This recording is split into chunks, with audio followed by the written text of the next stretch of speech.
අයිබෝවන් ඔයාලා හැමෝටම සචීස් කිචන් YouTube channel එකට ඔයගලව ගොඩක් ආදරෙන් එකතු කරගන්නවා. ඉතින් ඔන්න අදත් මම රසමරස අලුත්ම රෙසිපි එකක් අරගෙන ආවා. මම අද ඔයාලට කියලා දෙන්න යන්නේ ගමේ රසට කොහොමද අඹ මාළුවක් හදාගන්නේ කියලා. ඉතින් ඔන්න මේ තියෙන්නේ මං හදපු අඹ මාළුව. මේක පෙනුම වගේම තමයි මාරම රසයි මේ අඹ මාළුව. මං අද ඔයාලට මේකට පුංචි ටිප්ස් ටිකකුත් කියලා දෙනවා. වීඩියෝ එක ඉවර වෙනකම් බලන්න. එහෙනම් අපි බලමු කොහොමද මේක හදන්නේ කියලා. මං අද මගේ අඹ මාළුව හදන්නේ අඹ ගෙඩි 3කින්. ඉතින් මුලින්ම අපි අඹ ගෙඩි 3 සෝදලා පිසිදු කරලා අරගන්න ඕනේ. ඒ වගේම තමයි මම මෙතන ලෑස්ති කරගෙන තියෙන අඹ මාළුවට ඕන කරන දේවල් ලුණු, සුදු ලුණු, කරපිංචා, අවුමිරිස් ඒ දේවල් ටික තමයි ලෑස්ති කරගත්තා. ඔන්න දැන් මං අඹ මාළුවට මගේ අඹ ගෙඩි 3 කපා ගන්නවා. ඒ වගේම තමයි මං ඔන්න මෙතනදී ඔයාලට පුංචි ටිප් එකක් කියලා දෙන්නම්. අපි අඹ මාළුව හදනකොට අඹ ටික කපලා මේකේ අර ඇඹුල් ගතිය, කිරි ගතිය වගේ නැති වෙන්න මේකට ලුණු වතුර ටිකක් දාලා චුට්ටක් වෙලා තියලා හොද ගන්න ඕනේ. මම මේ දාන්නේ ලුණු වතුර. ඔයාලා ගාව ලුණු වතුර නැත්නම් ලුණු කුඩු නම් තියෙන්නේ. ලුණු කුඩු චුට්ටක් වතුරට දාලා ලුණු වතුර ටිකක් හදාගෙන මේක ලුණු වතුරේ පොඩ්ඩක් වෙලා තියලා සෝදලා පිරිසිදු කරලා අරගන්න පුළුවන්. මේ තියෙන මං ලුණු වතුරෙනුත් සෝදාගත්ත අඹ ටික. දැන් මම මේකට මුලින්ම අමුතුන පාකුඩු තේ හැන්දක් එකතු කරගන්නවා. ඊට පස්සේ උළු හාලට කීපයක් එකතු කරගන්නවා. කහ කුඩු වලිනුත් මම මේ වෙලාවේදී තේ හැඳි භාගයක් වගේ තමයි එකතු කරගන්නේ. කුරුඳු පොතු වලිනුත් මම එකතු කරගන්නවා වගේ කැලි 2-3ක් එකතු කරගන්න. තව මේකට මිරිස් කුඩු තේ හැන්දක් මම එකතු කරගන්නවා. බැදපු 3-5 කුඩු වලිනුත් තේ හැන්දක් එකතු කරගන්න. තව ගම්මිරිස් කුඩු තේ හැඳි භාගයක් සහ ලුණු කුඩු චුට්ටක් එකතු කරගන්න. මොකද ලුණු අපිට පස්සේ ආයෙත් රසායනික එකතු කරගන්න පුළුවන්. දැන් මේ සේරම එකතු කරලා මේක අනලා පොඩක් පැත්තකින් තියාගන්න. ඔන්න ඉතින් අද මේ අඹ මාළුව අපි හදන්නේ ගමේ රසට නිසා දරලිපේ තමයි අපි හොයන්න යන්නේ.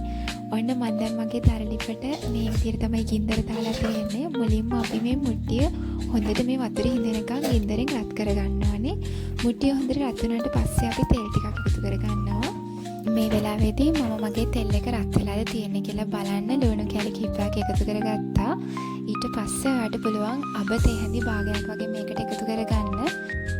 ඊට පස්සේ අබ ටික පිපිරීගෙන එනකොට ඔයාට පුළුවන් ඔයා කපලා පැත්තකින් තියාගත්ත ඉතිරි බීලුණු කැලි ටික සහ සුදු ලුණු ටික මේකට එකතු කරගන්න. අනිවාර්යයෙන්ම අබ ටික පුපුරනකන් ඉන්න.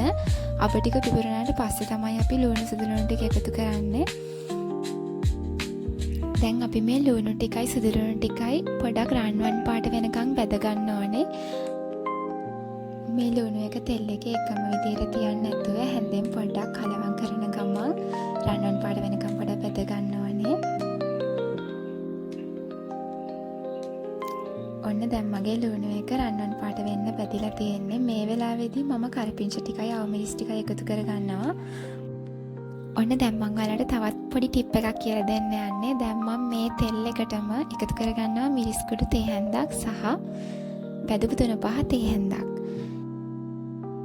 මිරිස් කුඩු ටිකයි 3-5 ටිකයි එකතු කරගත්තයින් පස්සේ අපි ආයෙමත් මේ ටෙම්පරාදුව පොඩ්ඩක් කලවම් කරන්න ඕනේ. ඔයාලට පේනවා ඇති පොඩ්ඩක් ඒ කළු පාට වෙන්න ඕනේ මෙන්න මේ විදියට. ඔන්න දැන් මගේ ටෙම්පරාදුව හරි. බලන්නකො මේක ලස්සනට කළු පාටට තියෙනවා. දැන් මේ වෙලාවේදී අපිට පුළුවන් අපි අර කලින් පැත්තකින් තියාගත්ත අඹ මිශ්‍රණය ටෙම්පරාදුවට එකතු කරගන්න.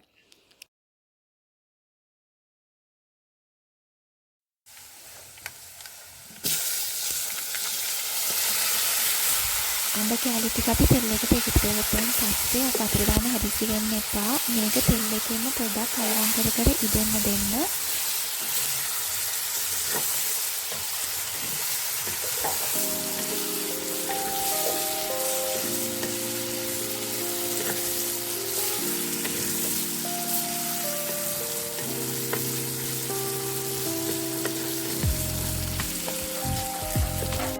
ඔන්න දැන් මේ තියෙන විනාඩි 3කට විතර පස්සේ මම වතුර එකතු කරගත්තේ අඹ තිබුණ භාජනයටමයි. වතුර අඩ කෝප්ප 3 කාලයක් වගේ තමයි එකතු කරගත්තේ.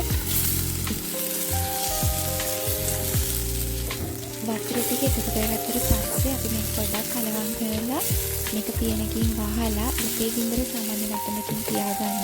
ඒකද මේක වහලා ඉදෙන්න දෙන්න. ඔන්න මම දැන් ඔයාලට තවත් ටිප් එකක් කියලා දෙන්න යන්නේ. සාමාන්‍යයෙන් අපි අබමාදුවකදී පැන් රස කරගන්න එකතු කරගන්නේ සීනි වුණාට මේකෙදී අපි එකතු කරගන්නේ හකුරු. මොකද මේකට හකුරු එකතු කරගත්තතින් තමයි නියම රසය එන්නේ.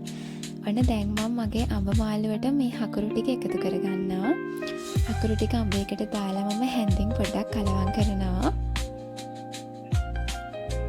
දැන් මෙන්න මේ විදිහට අපි හැන්දින් චුට්ටක් කලවම් කරලා ලිපේ ගින්දර බලන්න. ගින්දර ගොඩක් අඩු කරගන්න එපා. මොකද ටිකක් මේක තැම්බෙනකන් තියන්න ඕන නිසා ගින්දර සාමාන්‍ය මට්ටමක හැම වෙලාවෙම තියාගන්න.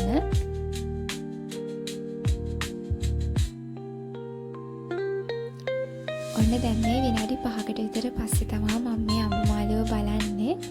ඕගලන්ට පුළුවන් මේ වෙලාවේදී ලුණු රස එහෙම පොඩ්ඩක් බලලා ලුණු මදි නම් තව ලුණු කුඩු චුට්ටක් එකතු කරගන්න පුළුවන්.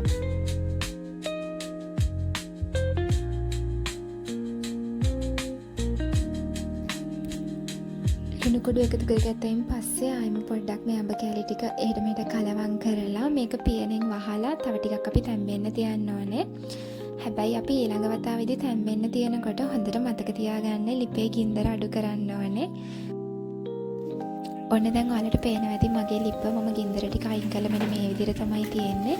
මේ රස්නෙන් මේක තැම්බෙන්න ඕනේ තව විනාඩි 10ක් විතර. ඔන්න මම දැන් මේ විනාඩි 10කට විතර පස්සේ තමයි බලන්නේ. ඔයාලට පේනවා ඇති මගේ අම්මා මාළුව මේක මාරම රස පාටයි.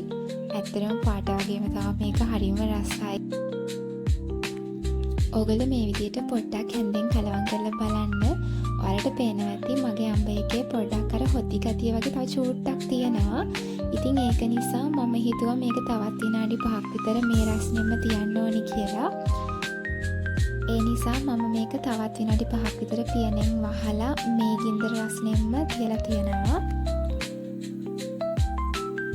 ඔන්න දැන් මම විනාඩි 5කට පස්සේ මගේ අඹ මාළුවේ තියෙන විදිය තමයි ඔයාලට මේ පෙන්නන්නේ. ඔයාලට පේන ඇති මගේ අඹ මාළුව මේක හරිම රස පාටට තියෙනවා. ඇත්තටම මේක ගමේ රසට ඒ විදියටම තියෙනවා. ඔයගොල්ලෝ ඕනම කෙනෙක්ට ලේසියෙන් හදාගන්න පුළුවන් මේක. දර ලිපක් නැති වුණත් ප්‍රශ්නයක් නැහැ. ඔයාලට ගෑස් ලිපේ වුණත් මේක හදාගන්න පුළුවන්. ඉතින් ඔයාලත් මේ රසම රස අඹ මාළුව අනිවාර්යෙන්ම try කරලා බලන්න. ඔයා මගේ channel එක subscribe කරලා නැත්නම් මගේ channel එකත් subscribe කරන්න.